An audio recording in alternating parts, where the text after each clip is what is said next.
Hello, my lovely coven. I'm going to kick off the presentation on malas with a little bit of history. I'll talk about its usage in Hinduism and Buddhism, and then Anita and Suleria will take over and talk about ways in which we can use the malas in our practice and probably even give you a little mala making demonstration. So let's begin this topic. Now, when it comes to the history of malas have been widely used across most formal religions. So, be it Hinduism or Buddhism, Islam, Christianity, even the Baha'i religion, they've all used malas in their as part of their practice.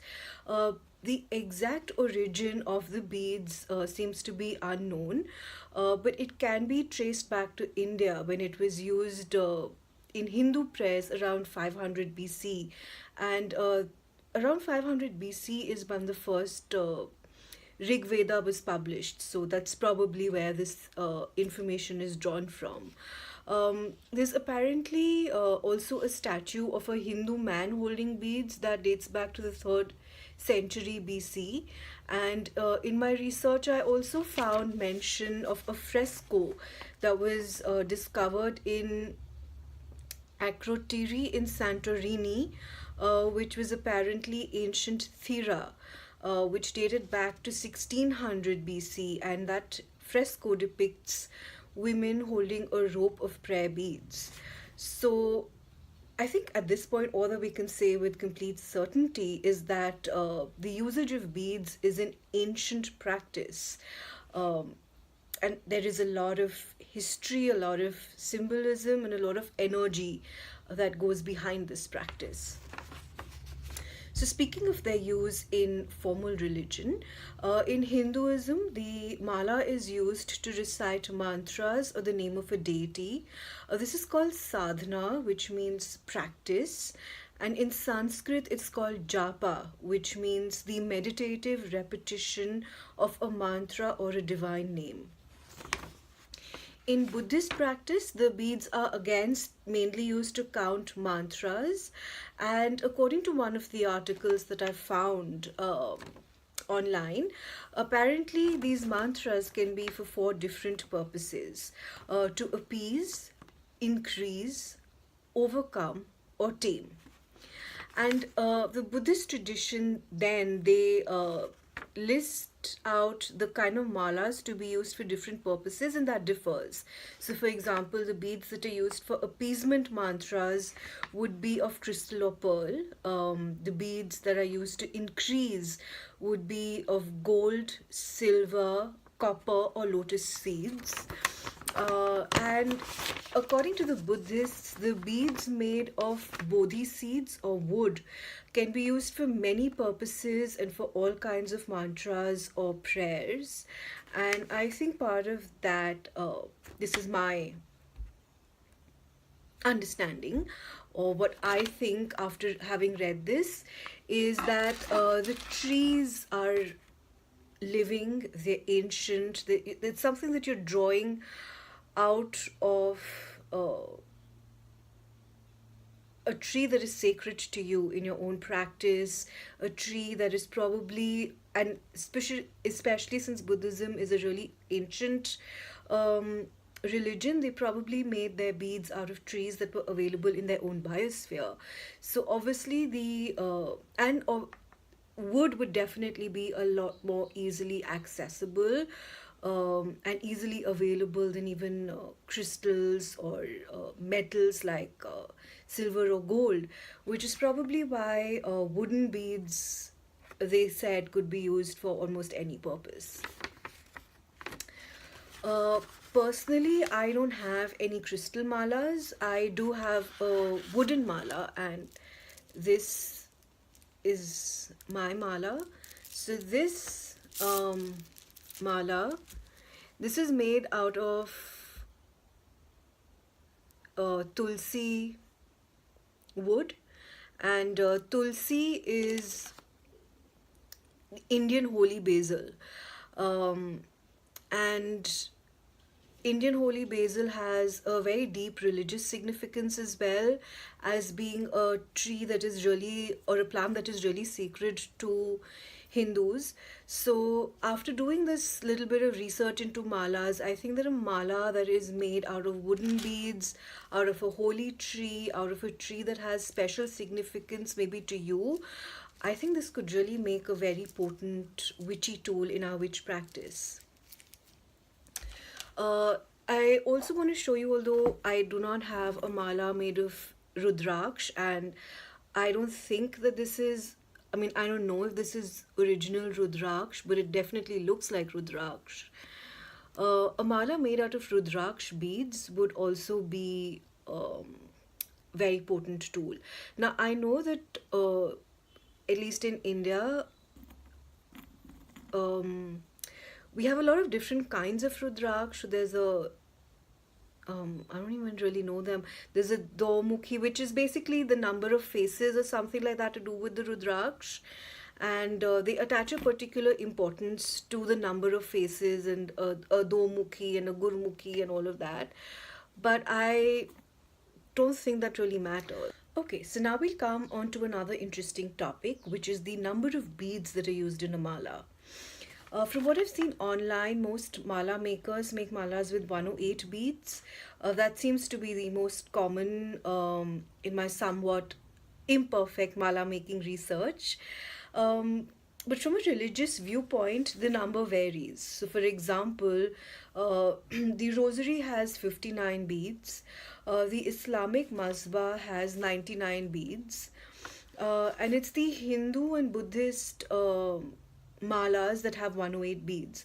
So I personally I think that the focus on malas of having 108 mala beads stems probably from Hinduism, given the rise of yoga abroad, or perhaps even more likely Buddhism, because Buddhism has spread very widely all across the world. I know in the US it's a really big thing, and I'm sure it's the same in most other countries.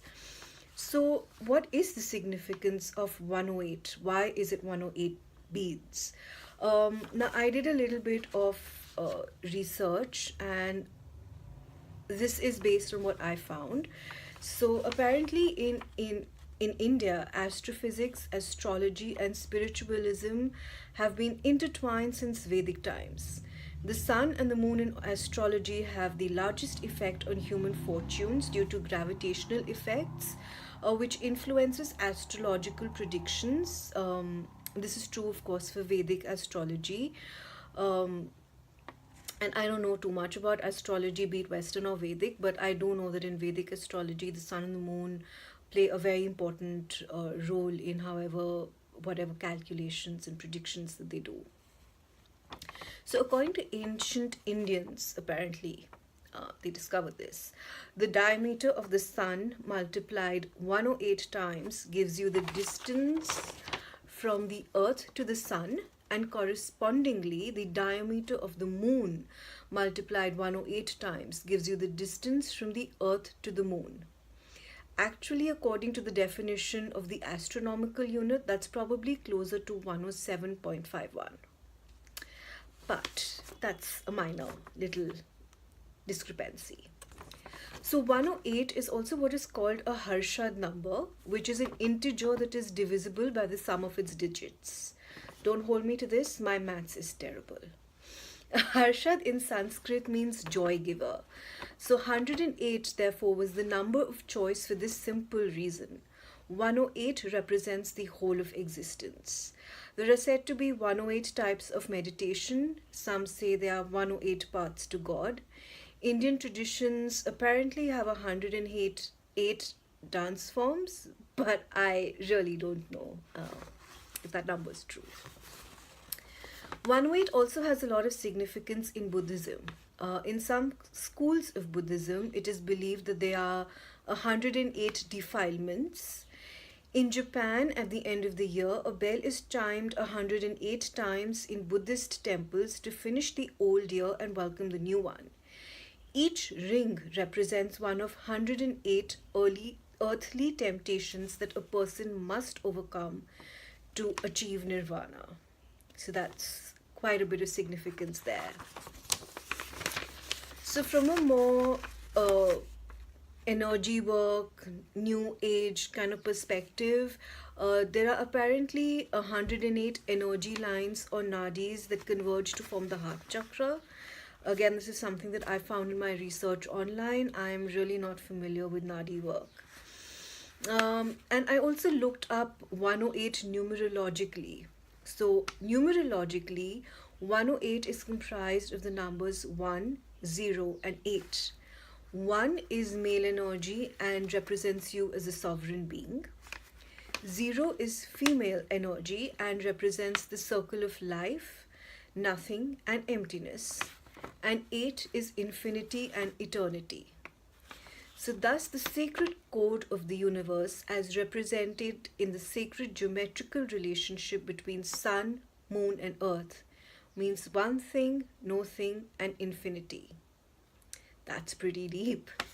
So how do we take all of this information and use it in our witchy practice? Now I will be the first one to admit that I always associated malas with religion. I associated it with just chanting a mantra and something really boring that I never wanted to do. But after reading up on the history and the usage and this numerological aspect, I am really excited to start using it in my practice. I have a lot of ideas for how I'd like to use it, like working with the numerology and not necessarily sticking to 108 beads, but making that numerology more personal to whatever I'm doing. Using malas to raise energy as a meditative practice and a lot more that it can be used for. But I'm going to let Anita take over now and get into a lot more of this discussion for you. I hope you enjoyed this presentation, and if you have any questions, do let me know. I'll try my best to answer. Bye. So let's continue on the topic of malas. I'm gonna talk to you about how you can use a mala in a witch's practice. I really wanted to tie it in with our theme of the sacred balance, because a mala is a great tool that you can use for grounding, centering, or meditation. Meditation is obviously the most known and straightforward way to use a mala, but I'm still going to do a quick little demonstration for you. So if you want to meditate with your mala, you would find the middle, the guru bead here, the middle bead, and you would take the bead right next to it and place it loosely on your middle finger like so.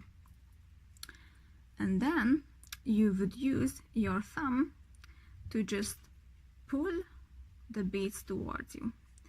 When you're touching a bead, you would either say a mantra, for example a Sanskrit mantra of your choice. You could use an affirmation, even if you have, for example, oracle card that has a nice affirmation on it, or just something that you really feel like you want to work on it. Or you could just simply take a breath and then move on to the next one, and then always just pull it towards you. You can hold the ends of the mala in the other hand, and then just sit comfortably, hold it. Obviously you can just hold it down here, but you wouldn't be able to see that.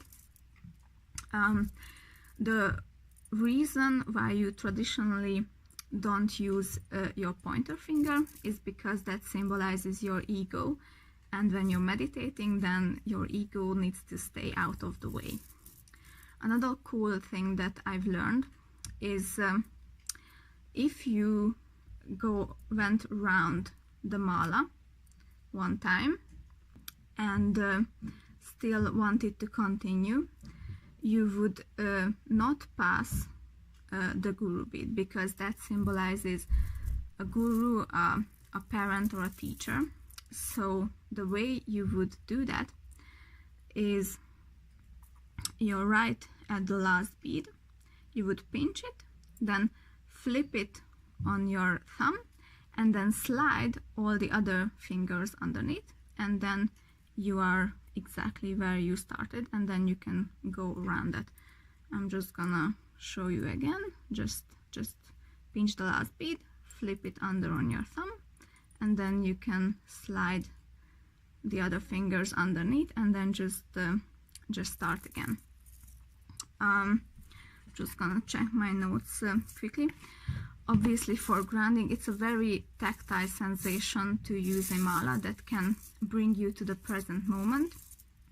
So it's really great for grounding, especially as most malas are either made out of wood or stone, like crystals. You can use it for centering too, especially if you have a little mala bracelet or mini mala. You could choose a phrase that's really centering for you, and then you can make a habit out of using it before pulling a tarot card, before every spell, and then if you do it over and over again, it will kind of be a trigger for centering. Another way you could use a mala bracelet is that if you have something that you want to work on during the day, for example an intention, then you can have a dedicated mala bracelet and a mantra again, or just an affirmation, and every time you want to work on it, you can just really quickly go around with your little mini mala. Obviously you could use a normal mala, but that takes a longer time to go around. For example, if you want to work on negative self-talk, then you can have a mini mala, and for example a phrase like "I am enough," and just every time you catch yourself falling into a negative self-talk, then you just kind of take your mala and take like 2 minutes, 5 minutes to go around, and then you can continue with your day. Obviously you can use it as a little rattle. We all know that it's great for raising energy, to cleaning the energy a bit. Another way to raise energy with your mala is to chant with it. So again, just go around and you use a chant and just kind of sing or hum. You can do that. A special form of this maybe is Galdar, which is kind of verbal rune magic. You can read up on it a lot. Obviously the runes have a very complex energy, and you can actually use a mala to attune yourself to that energy.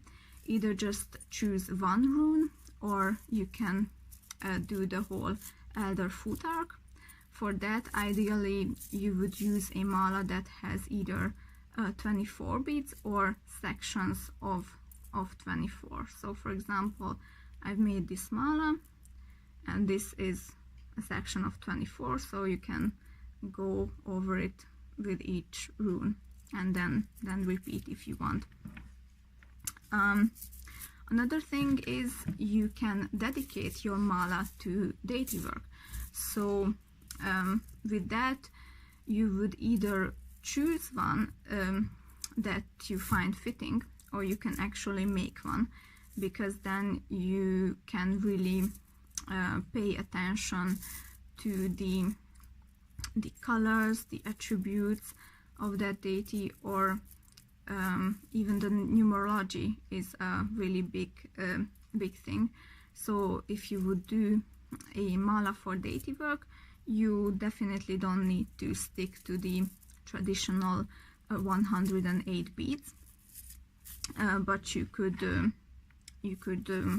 choose whatever fits that god or goddess that you want to make the mala for.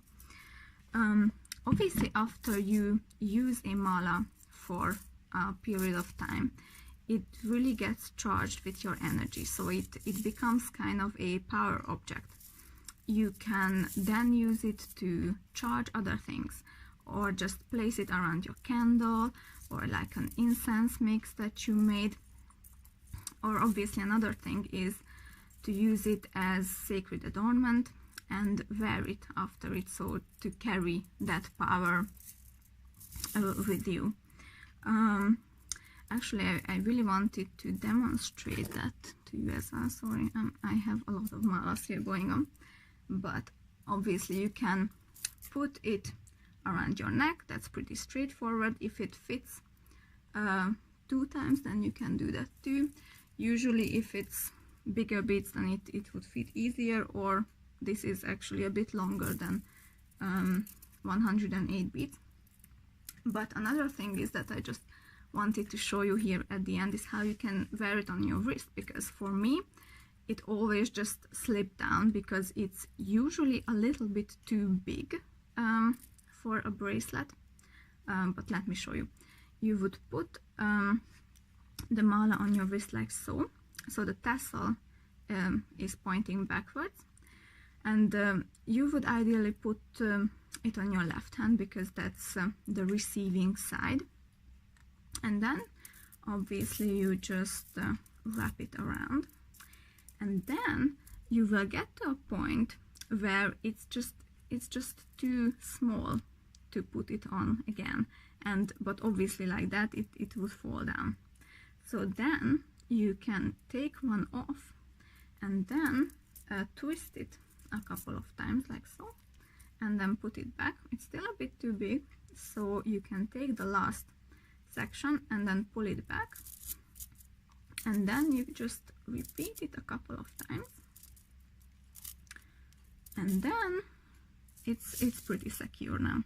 So that's just a little fun way you can utilize. And I think I got through my notes, so obviously the list is pretty endless and we can start a conversation on how you can use your mala further, but I think that's enough for now, and I'm going to pass it over, and there will be a little demonstration now at the end how you can make a mala. Bye! Hello and welcome to the Make It portion of the mala presentation.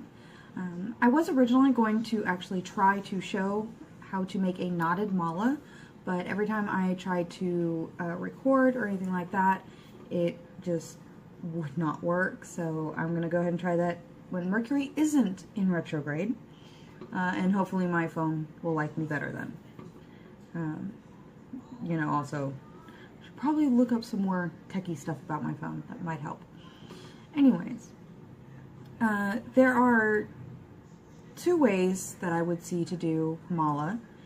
One is a very simplistic way, which is basically what I call the kindergarten bead it method.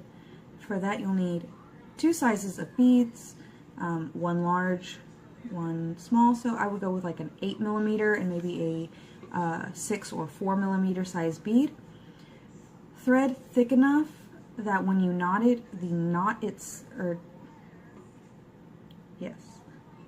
thread thick enough that when you go to put it on, it can actually sustain the weight of the beads themselves, because the necklace will become heavy depending on the type of material you use. If you're using acrylic or wooden beads, they are less dense and therefore they weigh a little bit less, versus if you're using something like a hematite stone bead or any kind of stone, crystal type beads. And to do this, what you're going to do, you're going to fold your thread in half. So make sure you have enough that you're going to be able to make this to an appropriate length for what you want. You're going to fold it in half and then take the point of it, not the open ends, but the point of where you bent it, push it through one bead, one large bead, and then go ahead and pull it down so it has like a little O or a little loop at the bottom where you can add your tassel. And then from there, you're just going to go ahead and you're going to do an alternating pattern of small bead, large bead, small bead, large bead, all the way around. Tiny children. But before you get beading or anything like that, I would suggest not only cleaning your materials, like actually physically like running them under some water or something like that. That's just to get a feel for the beads themselves, and actually to kind of like maybe get off a little bit of the extra paint or any extra little bits of plastic that may inhibit your beading process later on. I have a black cat being annoying. And then once you do that, you can at the same time be doing a cleansing to wash off negative energies and start setting them for your own intention. Now, the beading can be done in ritual space, of course. So while you're beading, thinking about your intention and what you want this for and who it's dedicated to, if it's dedicated to anybody or any deity, or to a specific spiritual practice that you may have. After that, you just go around and you're going to do this up both sides, both arms of the mala. Okay, once you come to the end, you're going to want to push the ends through like this, through the bead, and then tie it off at the back. Alternately, you could do it without setting the guru bead through the point at the bottom, and just do it through the arms, and then use the long strings down at the bottom to be the guru bead point, and tie it off there and use that extra string as a portion of the tassel. And that would probably be the simplest method, which is the alternating bead or kindergarten beading method. And the reason I call it that is because it really does remind me of doing arts and crafts from kindergarten. The other method is a little bit more difficult just because it takes more patience and more time, and that is the traditional knotted mala. Now for that, you're going to follow the same process as you did initially. Find the center point of your necklace, and if you want to do it without the, I have a piece of string, you know what? I have a small piece of string right here. So just for my own thing, you can take your string like this and fold it in half and put the guru bead there at the top of the loop, and then pull it down so it actually does form this little loop right here with the two arms of the string free for you to bead on. Or you can do that same thing, but instead thread a bead on it and find the center point and then knot it into place. And the knot is very simple. It really is just a regular old knot, just like that. Very simple, very, overall the components are simple. The more difficult part comes in getting it close to the bead and having everything spaced evenly and not pulling the knot so tight that you can actually pull your bead over the knot or the beads slide freely over the knots themselves. Love you. I love you. That would be one of my tiny humans. Now, that being said, I would say while you work this, definitely as you place each bead and as you knot, be very focused on your intention, be focused on where you're going with this and everything like that. So you actually knot your intention and your desires, as well as your dedication into the mala itself. Just that act alone makes it a very powerful piece for you. Now, whenever I can get my camera up and running, I will do an addendum to this and post it in the Coven group as a supplementary piece to this so that you guys can actually see what I was talking about. I will also include how to make a set of prayer beads rosary style, because that does require some extra tools and some extra pieces that are kind of difficult to find if you don't know what you're looking for or if you don't know what they're called. And I'll walk us through how to make that, because it is traditionally done with beads and metal, not thread or yarn of any kind. Oh, and another thing, just for your own edification, check what type of thread you are using before you purchase it, because things that are wool based have a lot more spring to them versus things that are acrylic based. You're not going to be able to pull as much, and then cotton threads or anything that's mostly cotton will have a very stiff, like this is embroidery thread, and if you notice there's not a whole lot of give in pulling on it. It pulls very tight, very hard, very fast. And also this is very thin, so when you knot it, there's the knot. That is a tiny knot. Very small beads can actually sit on top of it, but a larger bead will slide right off and mess up your spacing. So, but I hope this was helpful, and as soon as I'm able to get my tech issues under control, I will definitely do a supplementary to this. And I do know that there are some people who require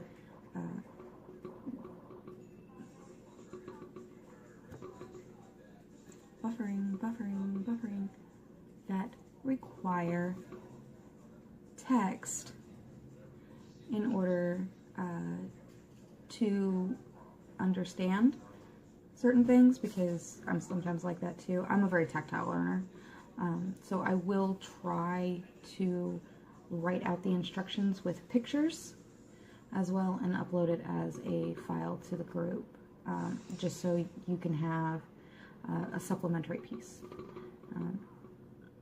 And also sometimes it's easier to read it than listen or watch somebody do it. So I hope this was useful, and I will see you guys very soon. Bye!